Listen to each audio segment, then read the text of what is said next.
Hello everyone, welcome, welcome. We're very excited to present to you our cooking demonstration today. My name is Chef Zach Eidelman. I'm a certified culinarian here out of Baltimore. I graduated recently from Stratford University as well, and very excited today to bring you some recipes. I have here with me Miss Mary Eve Brown, our nutritionist, and we'll be talking through some of the nutrition of our recipes as well as sort of going through the fine points. So today I guess we wanted to talk about first thing nutrition and how important is it to those recovering from or going through gastrointestinal issues. Thanks, Zach. Thanks so much. Sure, welcome. Yeah, so I'm a registered dietitian nutritionist. I'm also board certified in oncology. I work at Johns Hopkins Kimmel Cancer Center, working with patients with cancer every day. Today we're going to kind of focus on gastric cancer because that's what we're about today. 1 in 2 males will be diagnosed with cancer, and 1 in 3 females will be diagnosed with cancer. Wow. And nutrition is important for all of us, but it's really vital for anybody going through cancer treatment, and particularly somebody who's maybe going to not have their stomach the rest of their life.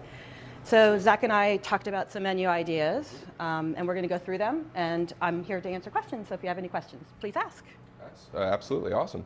So in researching for this, I learned a lot. And of course from Ms. Mary Eve, and just in general from my own research, finding out that a lot of things I thought might have been perfect for someone who is going through this situation are actually not at all perfect. And so I had to restructure the menu a little bit, but everything that we're doing today is going to be modular. If there is an ingredient that I'm including that you do not like or does not work with you, by all means, omit it. It's not there to force it upon you. It's just a good idea for flavor, something like that.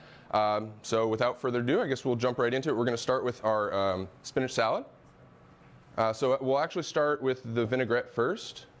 So we have our spinach here. We have all our ingredients. Actually, excuse me, we're going to start off with our toppings.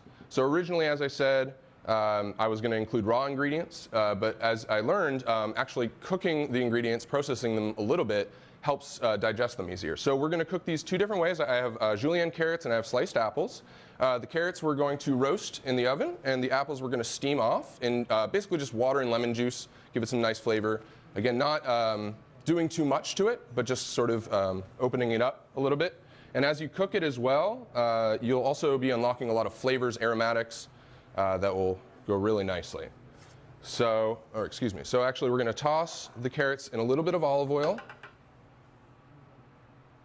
Just a little bit, just to give it a nice coating.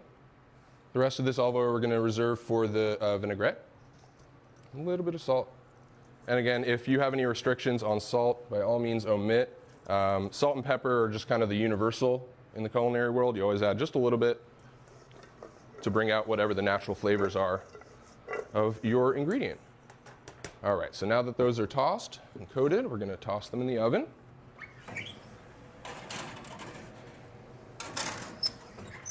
And they really shouldn't take long at all. We have it up to 400. You do want to keep an eye. Vegetables really don't take long at all to cook. We are going to steam the apples. I'm going to be right over here. We have a steam table waiting. You likely do not have a steam table at home, so I would recommend a double boiler, which is simply a larger pot with a smaller colander pot inside. And that would be the trick. Just a shallow amount of water, a drop of lemon juice if you'd like, and you'll be all set. So again, shouldn't take too long. I'm going to revisit these 2 ingredients in a second. So what I was sharing with Zach is that a lot of times with gastric cancer treatment, they have side effects of nausea, vomiting, early satiety, which just means filling up quickly, also diarrhea. And sometimes that's what brings somebody to the doctor. The first thing is that they're losing weight, not really knowing why, or they don't have any abdominal discomfort, not knowing why, and then come to find out they may have gastric cancer. So when you cook things, it's easier to digest. So during the treatment, raw foods can be difficult to digest, and then also after the surgery, the gastrectomy, also can be hard to digest. Right, exactly. There's not much room for error there, or for not getting filled up. And I guess my mistake was thinking, since it's a raw ingredient, it's fresh from sort of the ground or the tree, it would be good. But so the reason behind that is simply it's too fibrous, or? So things that have a lot of fiber in them are going to make nausea worse. They're going to make you feel fuller quicker. So yeah, so definitely having things that are cooked are going to be an easier digestion. And the same thing like with the spinach, which is awesome because it has, iron and beta carotene and all the really good things in it. Sometimes that's a little bit harder to digest. So if you do just even a softer lettuce, that can work sometimes better than something that has a lot of coarseness to it. Gotcha. Yeah, there's a lot of different varieties out there. Thankfully, right now, grocery markets are more diverse than ever with, even different kinds of apples. I actually made a little bit of a step to get a less sweet apple so that the sugar content was a little lower. There are much sweeter apples. And I also picked an apple that was a little softer in a bite because the crisp apple, again, it might clash a little bit, so you want sort of that perfect blend. But yeah, the options are almost endless. And so we have a good question. It's about spinach does not agree with me what are the alternatives I can use. So again, a softer, a bib. Like a bib lettuce. A bib lettuce, that can work really well. Romaine work maybe? It's a little bit stiffer? So anything with that firm spine to it, maybe avoid? Yeah, I would definitely do something that's kind of soft to the butter touch. lettuce or Butter, lettuce, yeah. bib, Okay. I think works awesome. Okay. So we do have spinach today. Spinach and watercress are in season. So that's definitely why I chose it. Dark leafy greens I know have some great nutritional value, although I can't speak specifically to if they help at all, or the folic acid or any of the content of the dark greens, if they help at all with the conditions that we're talking about today. Yeah, that's a really good point. Okay, so if you are, because I think we have people on all spectrums probably watching today. We have people maybe who are just diagnosed, just starting treatment, people who have had surgery, maybe people who are far out. So if you're far out, you want to follow a prevention diet, and so that is a plant-based diet.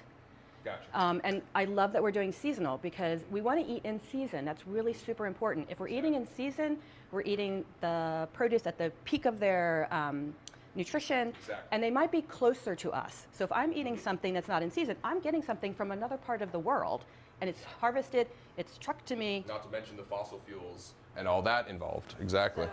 So if you can eat seasonally, it's also gets more variety in your diet, so you're not eating the same things over and over again.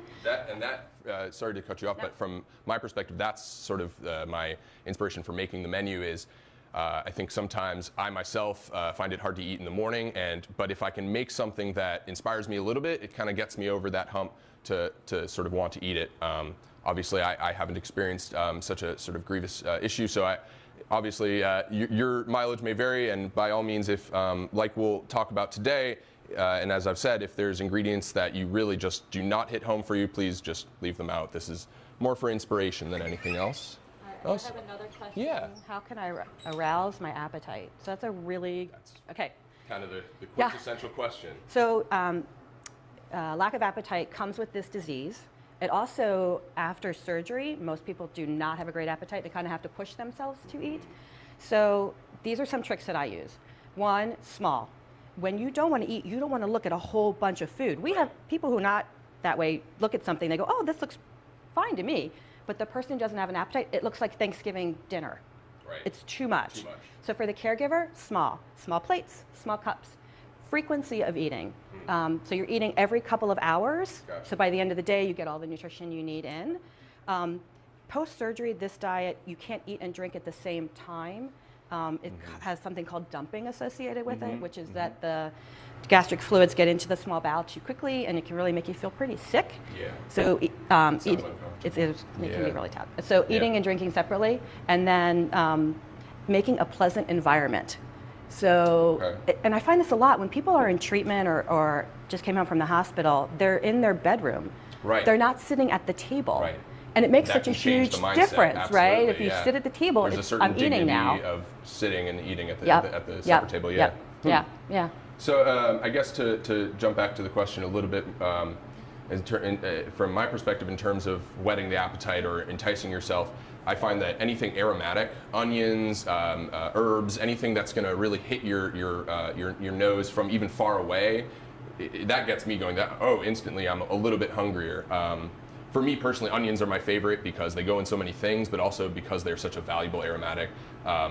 Some viewers may be familiar with a term mirepoix, which is a combination of onions, carrots, and celery. It's sort of the go-to for most recipes. It's what you put in there because they each provide a certain quality to it. Speaking of carrots, though, let me check these. So the only thing is, if you are having nausea, smells can make it Worse. Worse. That's actually a great point, yeah. So using things that are actually room temperature or don't have an odor to them can sometimes work better when somebody's having nausea. So that, I'm glad you corrected me. So for me personally, it may work, but exactly, the aromas might be overpowering. If you're having What I do like about onions specifically, and I'll keep revisiting, it's one of my favorite ingredients. What I do enjoy about them is they're not too overpowering. They're pretty mild as far as aromas go. But that being said, there are certainly some ingredients in this world that, garlic, for example, that very strong and are going to kind of hit you and leave you with nothing else in your senses. We have another question. How are string beans for gastric cancer patients? Yep, cooked green beans are very easy to digest, so they're perfect for somebody. Good, good. All right, so we are going to go ahead and work on this. Actually, let me very quickly, see, I told you, it takes no time at all. The carrots are already roasted off, and we still want them to have a bit of a crunch, which is why I took them out pretty quickly. And these are nice and tender, so we're gonna turn that off. So we'll let those steam for a minute more. So yeah, we're gonna go jump back to the vinaigrette. So I've already added the apple cider vinegar. What's nice about working with a vinaigrette is you can change out the vinegar and the oil that you're using. So typically we'll use a balsamic vinegar. You may have had a balsamic vinaigrette. We're using apple cider vinegar to pair nicely with the apples that we have. So building flavor like that for me is also how I sort of entice myself to the food, because you know there's a lot of layers of flavor waiting for you. What's the oil you're using? Sure, the oil I'm using is extra virgin olive oil. So that one of our questions is, what are the pros and cons of each of the cooking oils? Yeah, so I can only speak to this a little bit. I'll definitely defer to you. I know that sometimes in terms of taste profile, a more neutral oil is better, avocado oil, canola, vegetable oil, that sort of thing. But again, you do want to look at labels. A lot of people don't know that vegetable oil is actually just soybean oil. So if you do have an issue with soybeans, you may want to avoid that. But that being said, neutral oils might be best. Olive oil has a distinct flavor. I love it. A lot of people love it. It's better for in a dressing or a vinaigrette than cooking. You'll note that olive oil, extra virgin olive oil, has a really low smoke point. So you may end up smoking out your kitchen before you even make the food you're after. And that's a carcinogen. Yes, exactly. That causes cancer. It burns, so that's bad as well. That's bad. Not good. So yeah, anytime you are getting to the level of carcinogens, obviously that's not a good thing. But you're also losing any of the nutrients that you were looking for in the first place. By the time it's burnt or by the time it's smoked out, you really don't have anything left that you were after. So olive oil is good in omega-3s. Mm-hmm. Omega-3s are anti-inflammatory. And the other really great thing that Zach is doing is he's adding a little bit of fat. So post-gastrectomy, a little bit of fat at your meal can slow down the digestion a bit. You don't want things that are fried or overly fat, but just a little bit of a healthy fat, the avocado, the olive oil can slow down digestion, so less problems with dumping. It's also anti-inflammatory, but it's also good calories. Sometimes during this treatment, if you're losing weight, which is a negative always, adding some healthy fat in can increase the calories in an easy to digest way. Other healthy fats are flaxseed, avocado. Flax oil is another great neutral oil. Yeah. And a very high smoke point, actually, flax oil. And grapeseed does too, has a very high smoke point. So if you are cooking something with a high heat, you're going to want to pick an oil that won't denature. Exactly. Super important. All right, so we have the apples and carrots ready. We're going to let them cool down to room temperature. Also to the point of what you said, avoiding sort of those strong smells, but also just so that it'll blend better texturally with the salad. There are some warm salads out there. To my memory, I think of a bacon vinaigrette where you'll have the nice warm bacon vinaigrette and it'll sort of wilt the salad a little bit. But today it's more of a sort of traditional salad. So we'll let those cool down, and yeah, we'll jump right back to the vinaigrette. So the key to a vinaigrette is you start with all the ingredients except the oil. All right, and so we're going to emulsify the oil in after that. So we've started off, we have our apple cider vinegar, we have some shallots. You can also use onion, but really the key to shallots is they have a nice sweetness to them.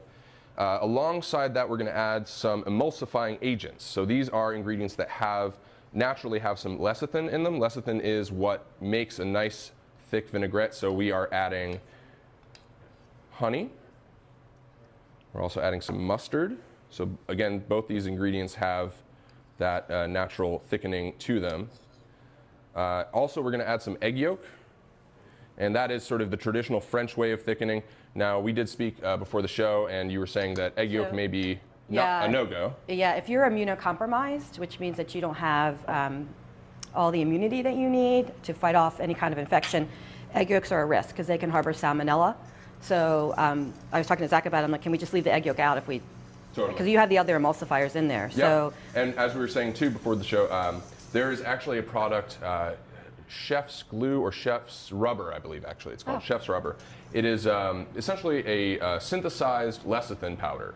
It has no flavor and very little color too, actually, just a pale yellow.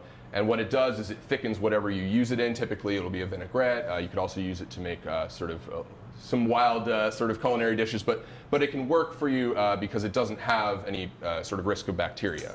It comes as a dry good, essentially. So we have a question about avocado and protein. Mm-hmm. So avocado is majority fat, Yes. and not Good, much right? not much protein. But this leads to another really good point: is that protein is important during this whole journey. Mm-hmm. People have an increased need of protein during the treatment, and then certainly post-op. And you want to eat your protein at each meal, Gotcha. and you want to eat it first.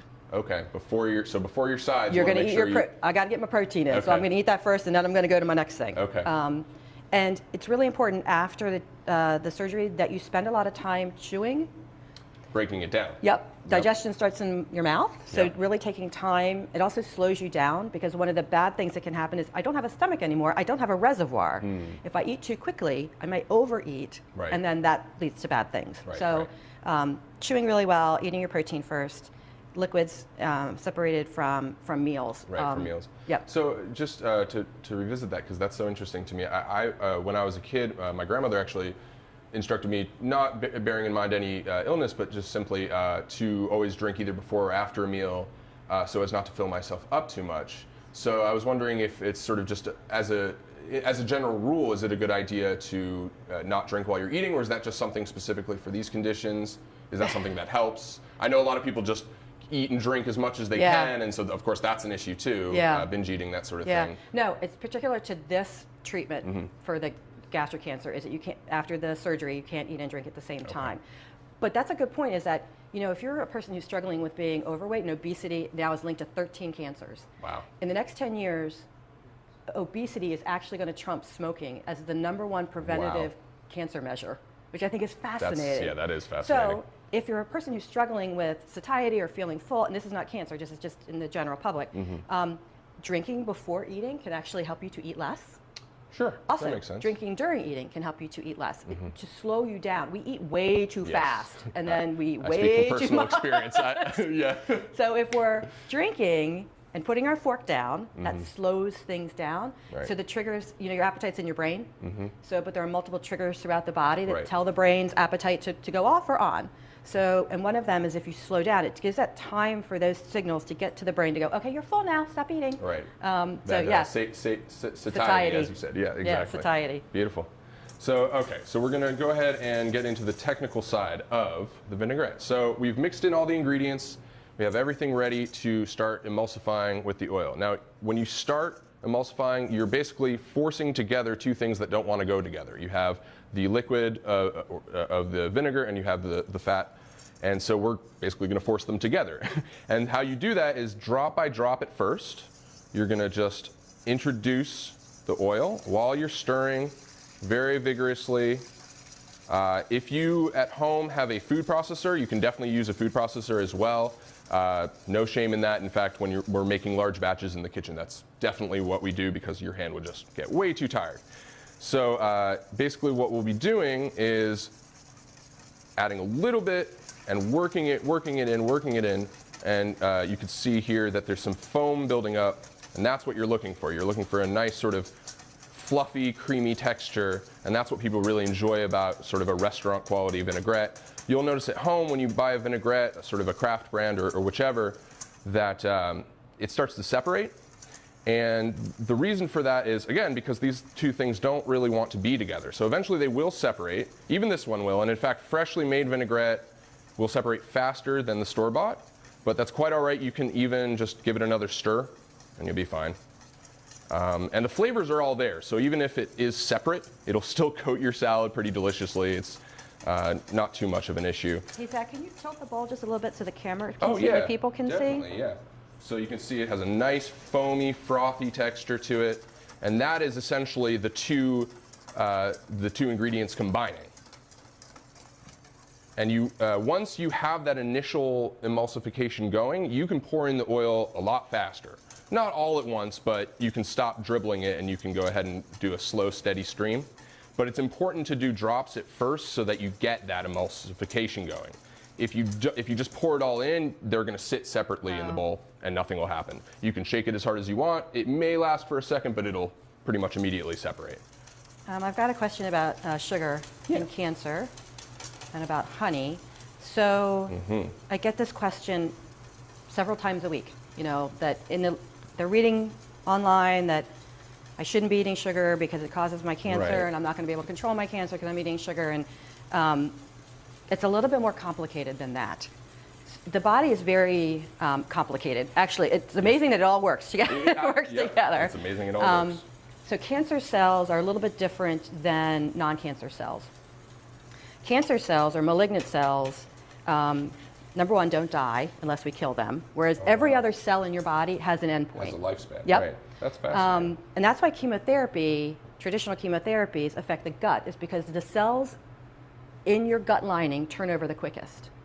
And we're trying to kill cells, so we're damaging their DNA, we're damaging their RNA, we're cutting off their blood supply. That's all the things that the treatment is doing. Right. So it's going to affect the gut. So that's why we get a lot of gut problems. Yeah. So malignant cells have more insulin receptors on them than regular cells. So if you have a high insulin level, tumor can lock onto that and use it as a growth factor. Goodness. That's why obesity is linked to cancer. Wow. And that's why diabetes. I see the connection. Wow. So if I did and this is not talking about just gastric, this is just general. If I do something that has a really high sugar content in it, my blood sugar is going to go up very quickly and very high because it needs to pull that down. Right. Any insulin running around can be used by tumor cell. But now, let's say I do something that's really high in sugar, but then I eat a turkey sandwich. Right. That all gets digested together. So then there's an even rise and fall to Understood. blood sugar, so less risk. So it's about balancing those things out. In particular, so sugar with this is a little bit different. So sugar is going to cause more dumping. So we don't want concentrated sugars with this treatment, the surgery. Now, sorry to cut you off. When you say concentrated sugars, do you mean something like honey, or? It's more like gummy bears. Oh, okay, like confections, like stuff like really that. fudge, you know, really, really sugar. But it can also mean milk sugar. So sometimes patients after gastrectomy can't do dairy anymore because of the like lactose. Okay. The milk sugar. Okay. Sure. So honey is really interesting. So honey has antioxidant properties to it. It is a sugar though. So you don't want a ton of it, but if it's mixed into something, perfect. So as an ingredient, it's more doable than on its own. Yeah, I wouldn't do it on its own. Okay. Yeah. All right. Well, that's definitely good to know. I know we were speaking too about agave nectar before the show. I don't know if specifically that would be a little better or worse, but I believe it's lower on the glycemic index. It is. So You hit it right there. Okay, perfect. Yeah. So, like I said, I was doing a little research. You know, these issues are really a challenge. I mean, something that I can't even imagine. So I just try to put myself a little bit in the headspace of trying to make something delicious that'll inspire me to eat. So we have our vinaigrette. Still looks nice and delicious and foamy. It's not going to separate for a good minute because we did a nice emulsification to it. The better it is, the better it'll stay, basically. Oh, and just one thing, any vinaigrette you're doing, no matter the kind of vinegar you're using, it's always going to be a ratio of 3 parts fat or oil to 1 part vinegar, or whichever acid you're using. You could also use lemon juice for that matter. And the reason being is it's just sort of a universal, it always works out. But again, you're going to start with everything but the oil, and then you'll have that 3 parts oil, and you'll slowly put it in there. So we have that vinaigrette. We're going to dress the greens in a minute. I was just going to go ahead and go through a demo of how to cut the carrot, because you see I have the julienne carrot, and sometimes for me personally, making different shapes, different knife cuts can help inspire. It has sort of a nice textural quality to it, and I just really feel proud when I make something cool with the knife. So I don't know, maybe some of our guests can also find that inspiration. So that being said, and I knew I should have had a waste bowl with me. That's another trick from the chef world. that I myself am forgetting. Always keep, when you're doing any kind of cutting onions, anything like that, always keep a little scrap bowl so that you don't have to keep running to the trash can, as I just did. Time saver. Right, it gets messy. In the commercial kitchens, we'll often have a little, like a chute right next to us so that you can conveniently just throw that away, but here we are. So, with the carrot, when you're julienning it, basically you're thinking of it like a block of marble. So you're gonna cut it down to what you want. So you sort of have to imagine what's in there a little bit. We could peel it, but because we're gonna be squaring it off, we don't really need to. So we're just gonna be squaring off each side. Carrots are kind of the go-to practice ingredient in culinary school for a couple of reasons. Number one, they're firm, so they're easier to cut. Although there's sort of two types of firm. You'll notice in the middle they're a little firmer than on the outside, so sometimes you have to be careful not to slide through, you'll get uneven. But again, if something doesn't look picture perfect, it doesn't mean it's disgusting. It doesn't mean it's revolting. It just means that it's not picture perfect. It can still totally edible. Most of the stuff that I cook for myself is not sort of magazine perfect, and I sort of like that. Sometimes that's fun, but sometimes it's just not even necessary. And really what it's about is getting the right nutrition. So you see we have it sort of as a long rectangle. There's a little roundness to that side, but again, we're really just trying to cut it down to size. So we're gonna cut sort of planks of the carrot.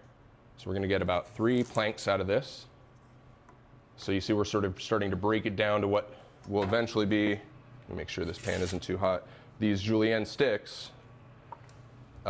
Basically, you're just breaking it down. So we have, I'm just gonna cut off that little piece. This slate now, and now we're gonna, again, just cut down this slate into strips. And there you go. So you have your julienne carrots.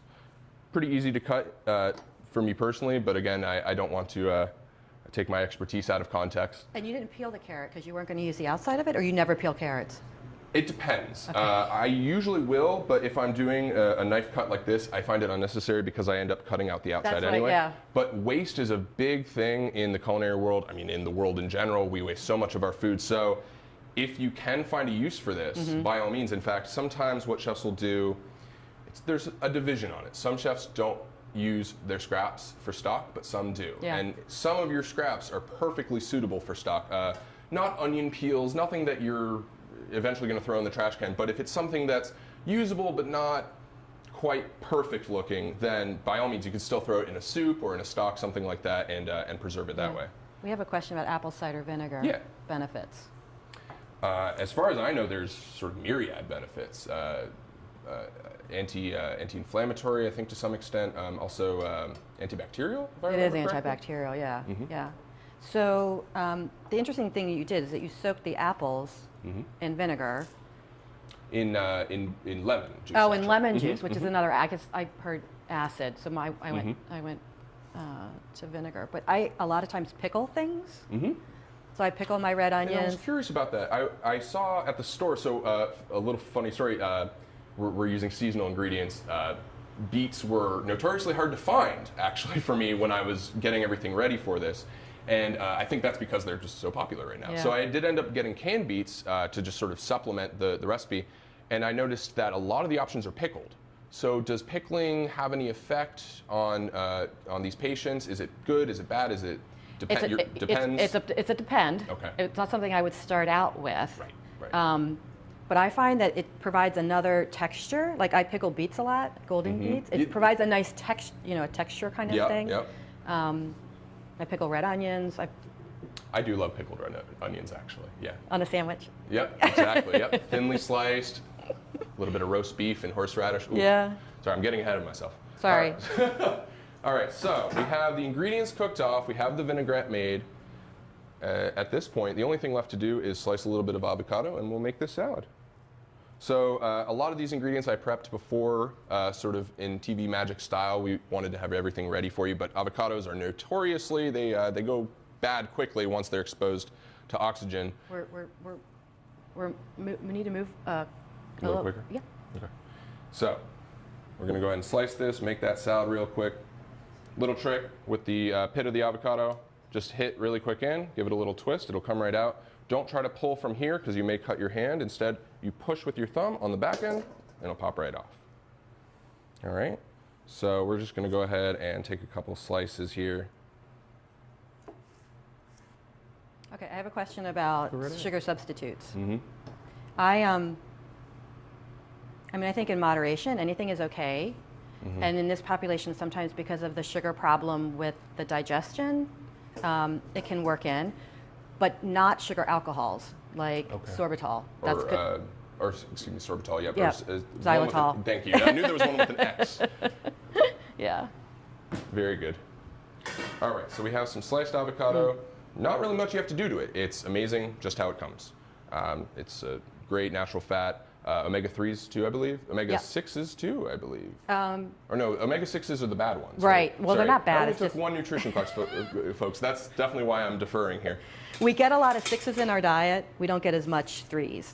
So Understood. 3s are, in avocado, they're in seeds, they're in nuts, and they're anti-inflammatory. It's the balance of how much you get is the key. So everybody needs more 3s than they need more 6s.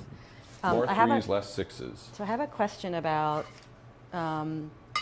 why do post-gastrectomy patients tend to become lactose intolerant? It's because of the milk sugar. So the it's lactose, like you right. mentioned. So when the sugar gets pushed into the small bowel, water gets pulled in, and you can get nausea, you can get diarrhea. That's early dumping. There's also late dumping, which can happen up to 3 hours after I've eaten something that has a lot of sugar in it. And that's, Oh, wow. Yeah, I get really tired, I have to lay down, I'm shaky, and that can be because of blood sugar. So, Okay. So there's a lot to look out for. and not every person becomes lactose intolerant. So I tell people at least the first 2 months after surgery, follow the diet to the T. And then start to test something, but test something one at a time. Yes. So I'm going to try whatever. Just and I'm going to separate. one ingredient, simply. Right. And I'm going to separate that from anything else. And if I feel okay with that, that goes on my okay side. And then I try another one. And then I try another one. And I try another one. One by one, exactly. It can take some people up to a year to kind of figure that out for themselves. And some people are going to have permanent lactose intolerance. Some people won't. The eating and drinking is going to probably be there the majority of the time. I tell people this is your new anatomy. And your new anatomy is your new anatomy. Right. And this is our new way to eat. So we're going to just be laying this on top of the salad. If you're making it at home, if you want to mix in some too, I like to have a little bit of everything in every bite. That's sort of my favorite thing. But of course, for the picture, we're going to go ahead and have this just sort of picture perfect right there for you. Forgetting the avocado. I love the other thing that you did is that it is colorful. So there are different phytonutrients, which are cancer fighters, in different colors. So, there was this kale craze. Everybody, I have to eat kale, I have to eat kale. And they weren't eating anything else. I'm like, well, you're missing out on things that are red and purple and orange. So each one of those colors gives you a different cancer fighter. So when you're looking at a salad, I try to get 4 or 5 different types of color in there. I made a salad the other day. It had 10. I counted it up. It had 10 different colors. Oh wow! And I brought it to table. My husband goes, "Yeah, that's your salad." Right. That's funny. All right, so there's our delicious spinach salad, roasted carrots, steamed apples, and fresh avocado, and that'll do it. I personally like to add just again a little salt and pepper. But that's just me personally. You can definitely omit that because all those flavors are already in there. The other thing I like what you did was that you had the salad in the bowl. You used less salad dressing when you put the salad dressing in the bowl and dress it instead of the other way around. And we'll actually be visiting that sort of preservation technique later when we're making the soup, simply because I am going to be using an immersion blender. So a lot of times we'll, when we're cooking, we'll pour it into a food processor. But what's great about having it in the same pan is less mess. Yep. So I have a question about vegetables. Yep. I have a problem with leafy greens and veggies are hard to digest. What can I do? Yeah, so that's what we were just talking about. So ones that are easier to digest are going to be cooked. It's going to be carrots. It's going to be green beans, tips of the asparagus.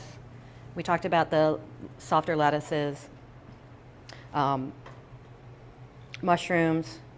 So it's kind of sticking with the ones that probably sit the best, and then definitely cooking things helps with digestion. And even if you get small portions of them, hopefully over time your system will change and you'll be able to get more in. The other would be is to drink a veggie juice.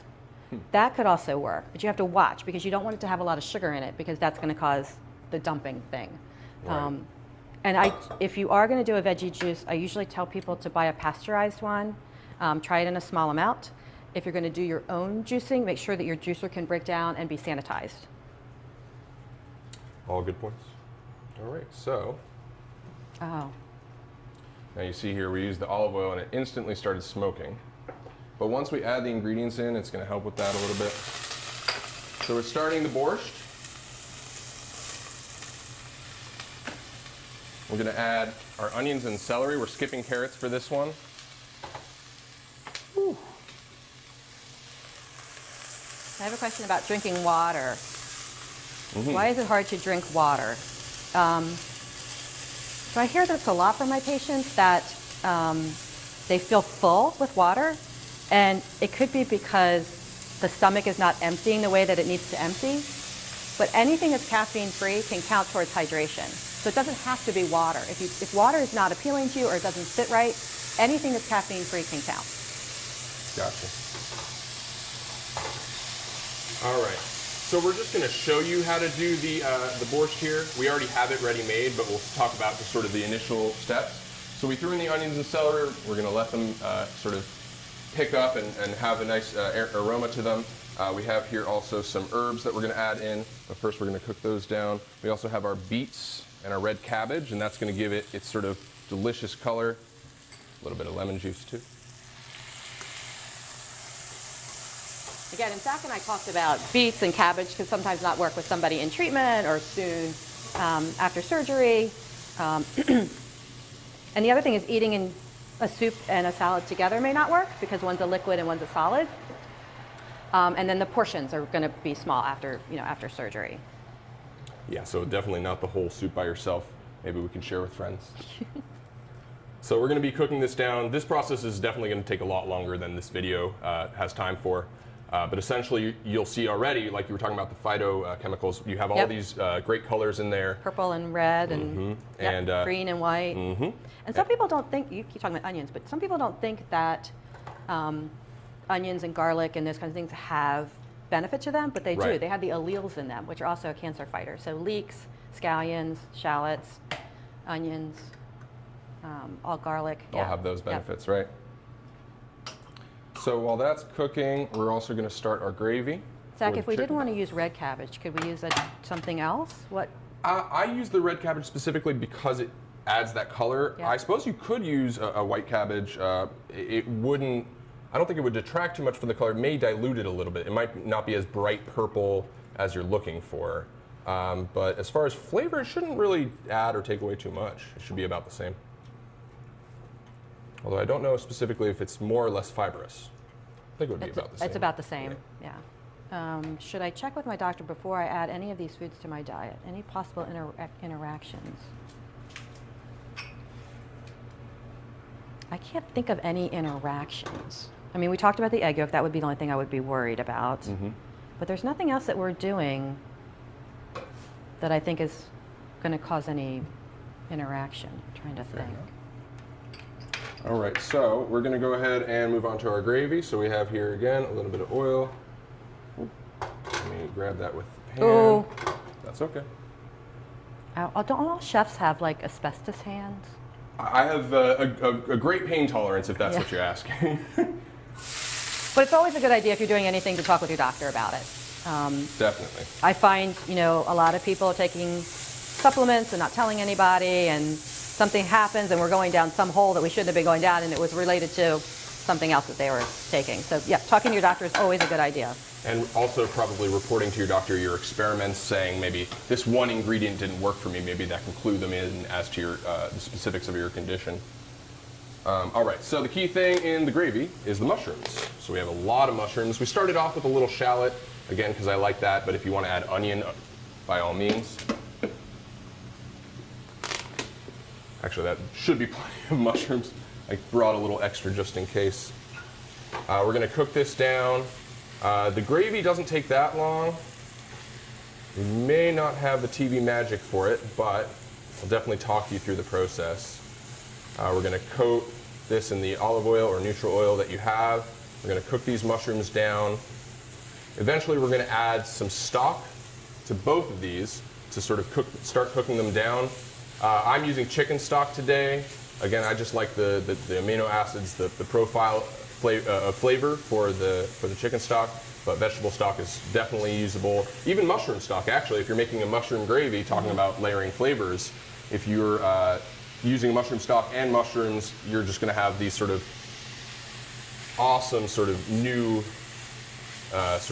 perspectives on your flavor that are going to come out. One of the things I tell my patients during the treatment, if they're having a hard time getting proteins, I tell them to use bone broth in making soups. Because that's simmered over a long period of time, and then the collagen and the nutrients in the bone then goes into the liquid. Exactly.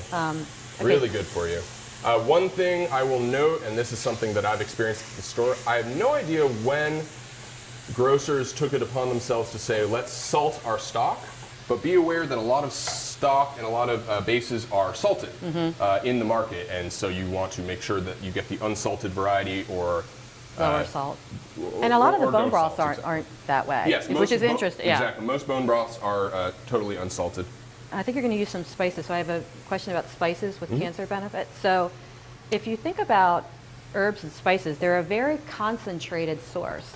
So they are very highly cancer fighting. They have tons of phytonutrients in them. And I think, I am not a gardener, but I can grow herbs.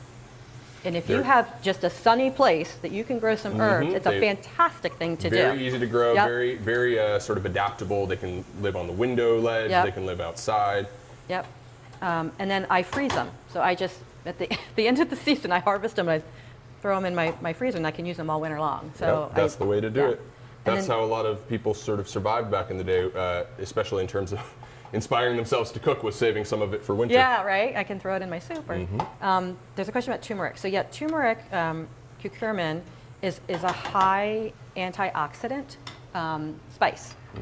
It's in Indian cooking mainly. In Southeastern Asian cooking, a lot of the time.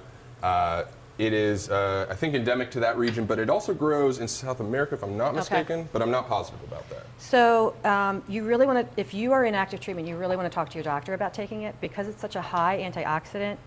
What we don't know, which hasn't been, and I have to go by what's evidence-based, I'm from an evidence-based institution, that if I have a high antioxidant supplement, so if I'm taking it as a supplement, does that also protect tumor cell from damage? So we're trying to kill cells. Antioxidants are trying to protect cells. Right. So if I'm taking a bunch of, not so much in the cooking, but in the supplement form, it's a much concentrated amount. I would never eat that amount. Is that something I should be doing safely? So something you have to be very careful about. All right, so these are both cooking. Like I said, the gravy is going to cook a lot faster than the borscht. The borscht is all about simmering. Any soup is all about simmering, so we'll just go through the initial stages. I do, fortunately, through TV Magic, have some borscht already made, and we'll plate that for you just to show how you'll plate it. The gravy is going to be going with our chicken breast, which we'll start in just a moment here.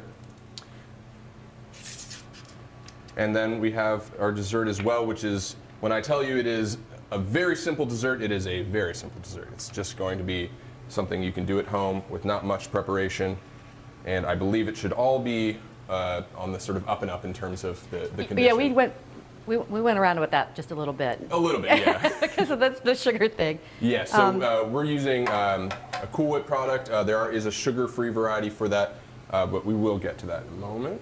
And bananas tend to be well tolerated. Oh, they do? Okay, yeah. I was wondering. So if you add a little bit of soluble fiber to meals, sometimes that helps with the dumping. Bananas have pectin in them, so that might work. What vegan options work well for the meal? So vegan options, actually mushrooms are a great vegan option. There are a lot of different kinds of mushrooms like we were talking about, variety at the grocery stores. Sorry, just to revisit what I'm doing now, you might have seen I sprinkled a little flour in there. What I'm doing is making an on-the-fly roux. So roux is just equal parts flour and fat. It's going to help thicken up the gravy. Really not a lot, like a tablespoon or two at the most. But again, it's an equal part. So if you use a tablespoon of butter or oil, then you use a tablespoon of flour. And that's going to help thicken it up. You can make the roux ahead of time as well, and then just blend it in. So with following a vegan diet, you want to make sure that you're getting enough protein. So your proteins are going to be plant proteins because that's all that you're eating is plant. Sometimes that can be difficult post-surgery just because beans and lentils and nuts don't sit so well. But I could see like maybe tofu like with this. And tofu's that great should sit well. because you can flavor it so many different ways and you can really make it work for yourself. So tofu does work in general for for people with these It does. conditions? It does.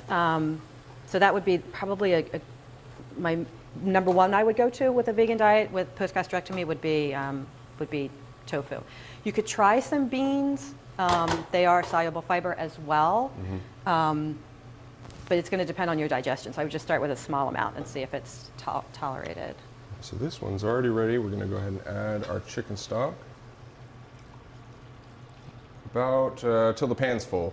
I am essentially eyeballing because I'm used to that, but if measurement serves about a quart, so a container that you would buy at the store, you'd use a whole one of those containers. Oh, alternative to soy sauce. Is that like There is a brand, Tamari, I believe. It's a wheat-free, gluten-free soy sauce variety, or soy sauce alternative, I believe. And the other thing I learned the other day, which I didn't really think about, Worcestershire sauce sometimes has the same profile as soy sauce. Soy and Worcestershire and fish sauce all have something called an umami flavor to them, which is that sort of fifth flavor that gives a lot of different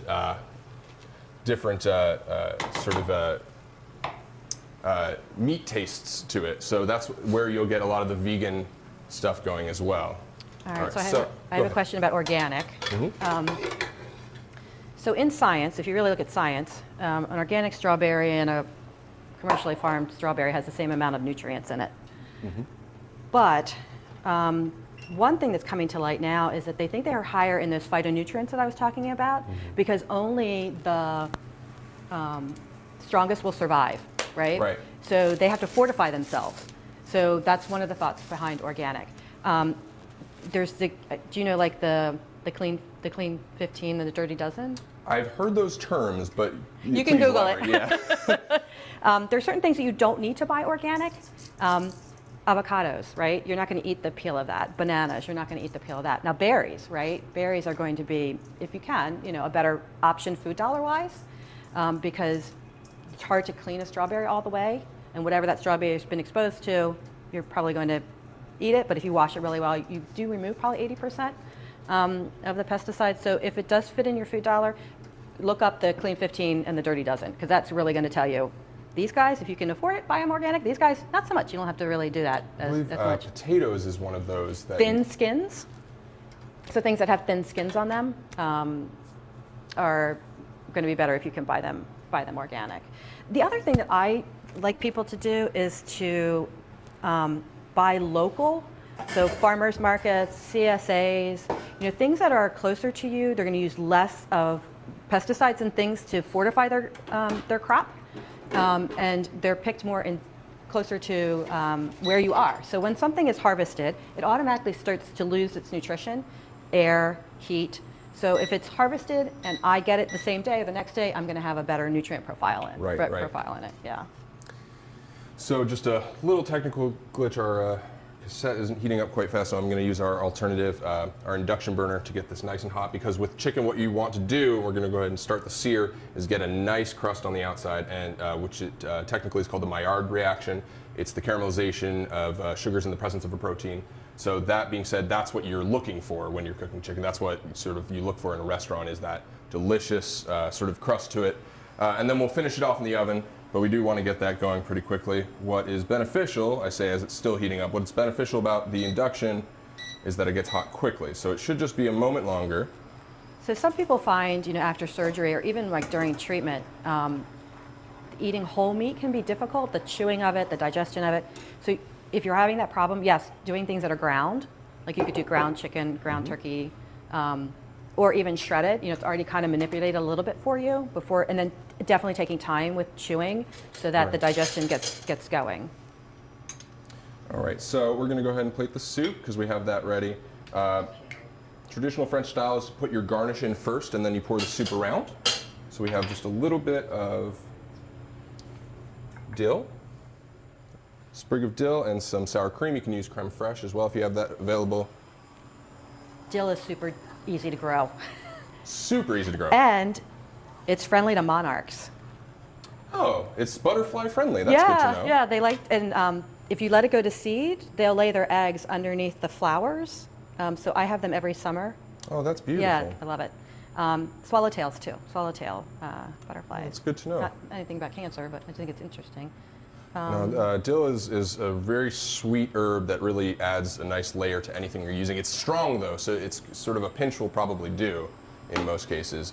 In the borscht, in the final version of the borscht, you can see it's a little redder. That's because I used more of an equal portion of the red cabbage and the beet.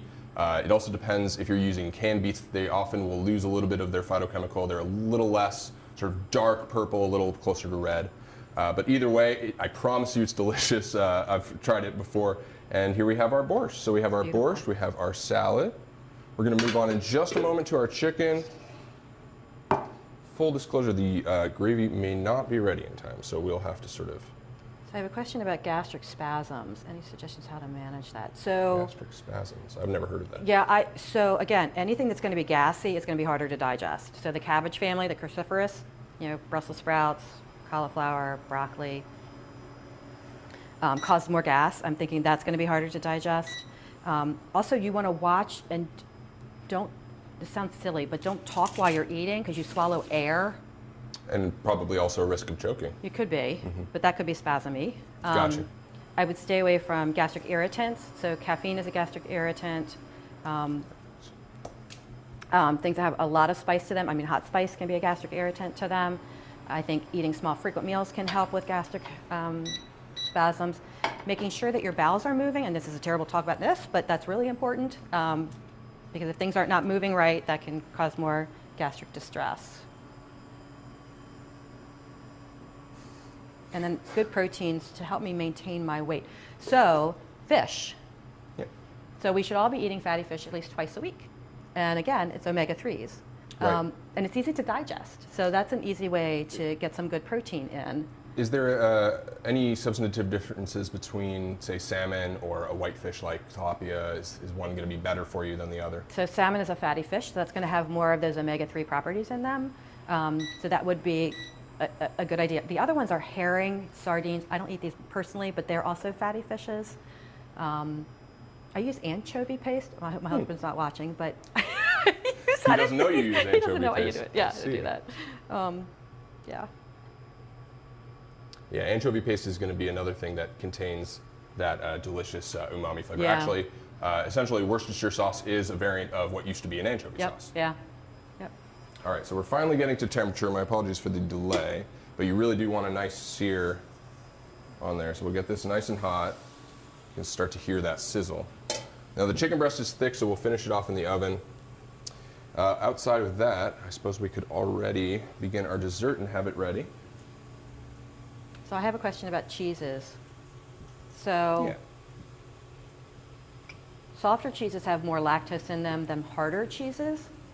So if you think of like a soft cheese like a mozzarella as opposed to a hard cheese Right. like a cheddar. Cheddar, sure. So you may do better with the harder cheeses in digestion than the softer cheeses. So I would say try small amounts of harder cheeses and see if that's tolerated. And American cheese is not a cheese. I didn't want to say it, but you heard it here. It's a folks. cheese food. A cheese food. It is. It's true. It's true. All right, so we're just going to very simply slice some bananas and strawberries, and we're going to put it in what's called a fool. Similar to a parfait, basically just a nice, simple, creamy dessert. Layers of strawberry, banana, and the Cool Whip product. We have just traditional Cool Whip here. Of course, like we were discussing, I would recommend a sugar-free variety, which they do have available at the store. So I have a question about probiotics. So,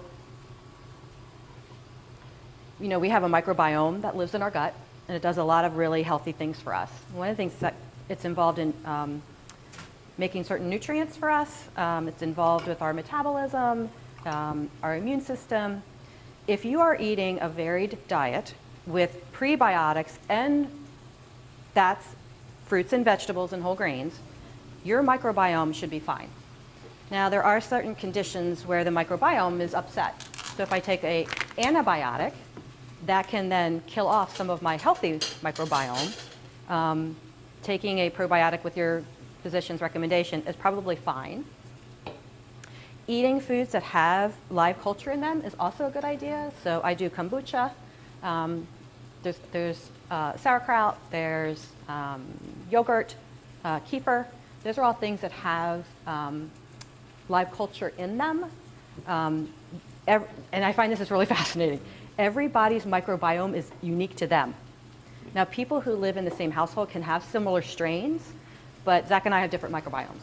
So, taking a probiotic may not be what I really need to do. It's more eating the foods that feed a healthy microbiome.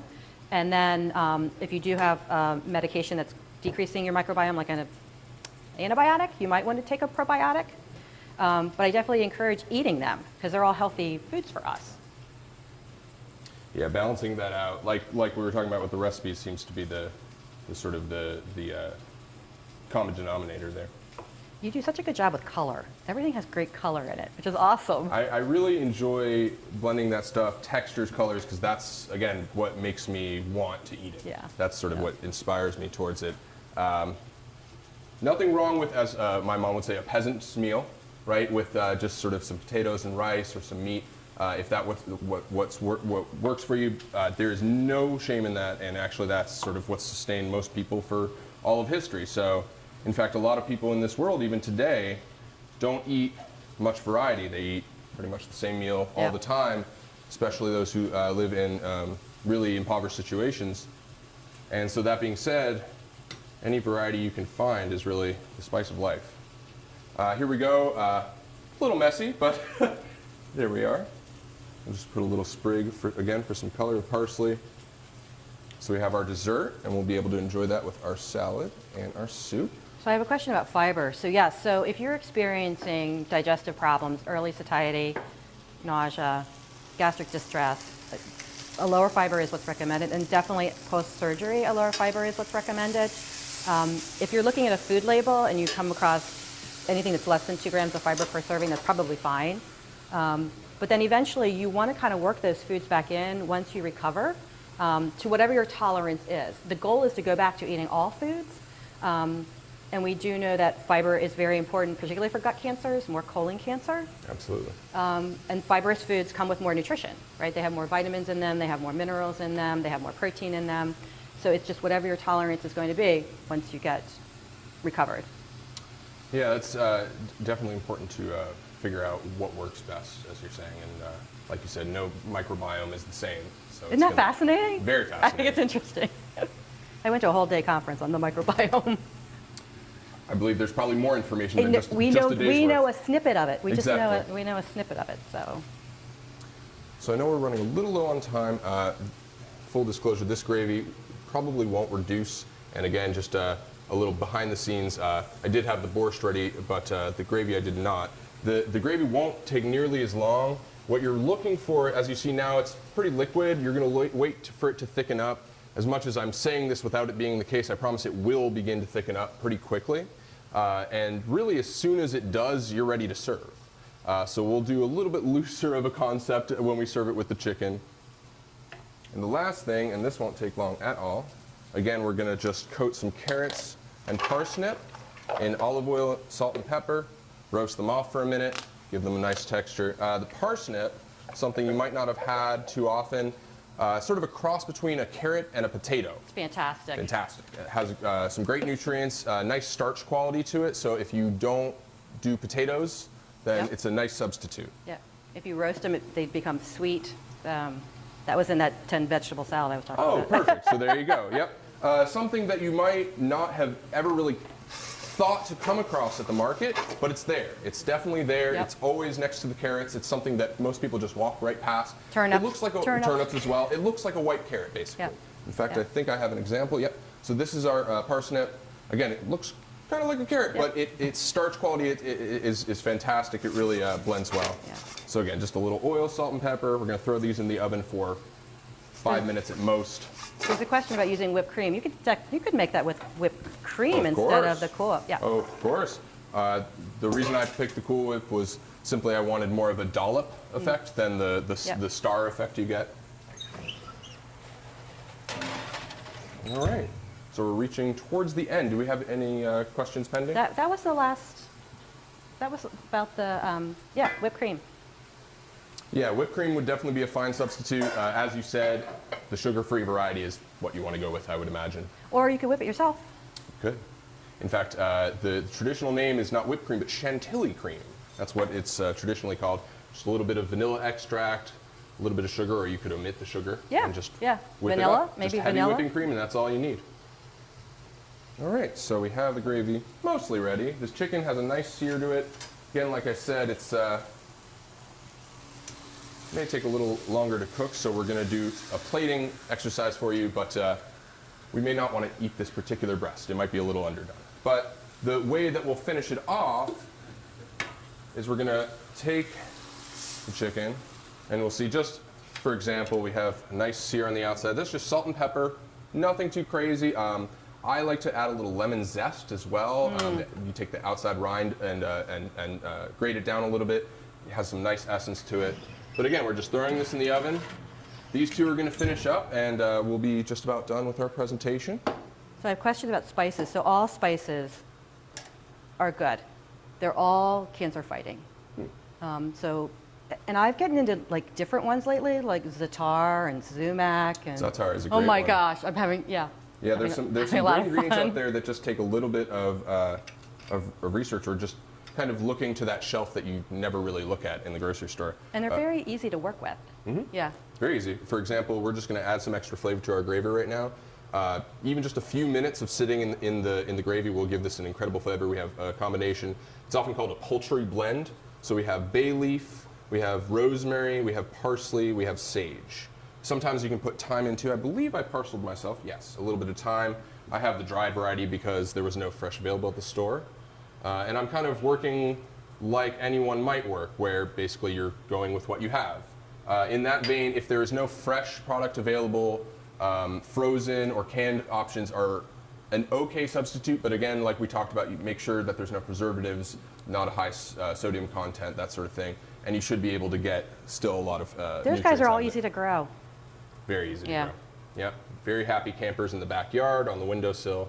And like I said, almost like tea, just a few minutes and it'll seep its flavor in.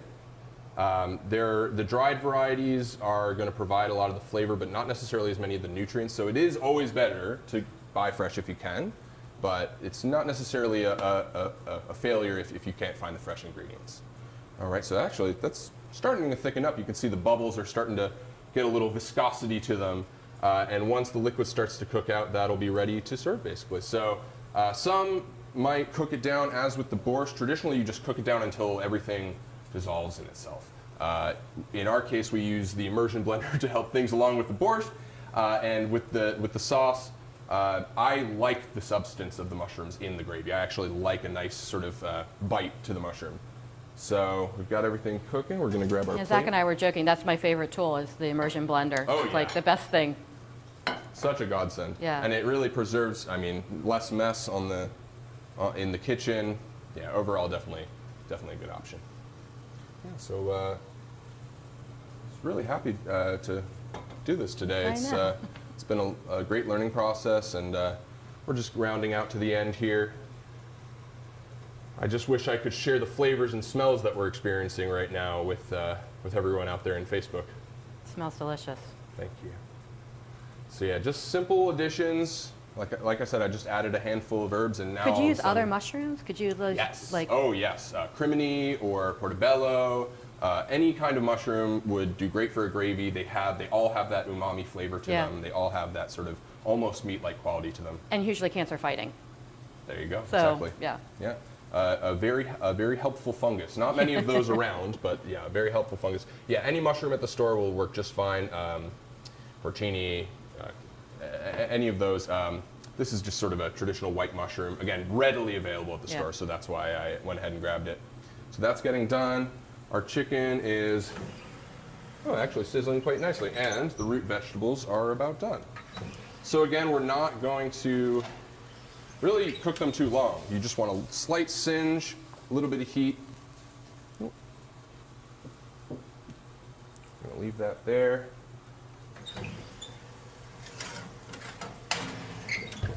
Again, you can see it's still a little white, so there probably does need a little time yet to cook. If you are cooking at home and you don't want to wait for a whole chicken breast, there are chicken breast tenderloins out there that cook a lot quicker, and they're a lot smaller too, so for that matter, when we're talking about plating, that might be a little less intimidating, as this plate might be. But Also, in terms of plating in the restaurant, we think about the size of the plate relative to the size of the entree. So we're using an oversized plate, and we're going to do not actually a lot. So we're just going to do a little bit of side with the root vegetables. We're going to give it some height, lean the chicken right on those veggies. And again, that's just sort of a style that'll maybe give you some inspiration. If you feel like you're cooking, you're your own personal chef, then maybe that'll give you a little bit of flair, a little bit of inspiration. Let me just grab my ladle. It's already starting to cook down. Yeah, gravies are sort of magical. They'll be liquid at one moment, and all of a sudden they'll be thick. Now, this is a little runny. This isn't quite the consistency I'm looking for, but transparency in all things.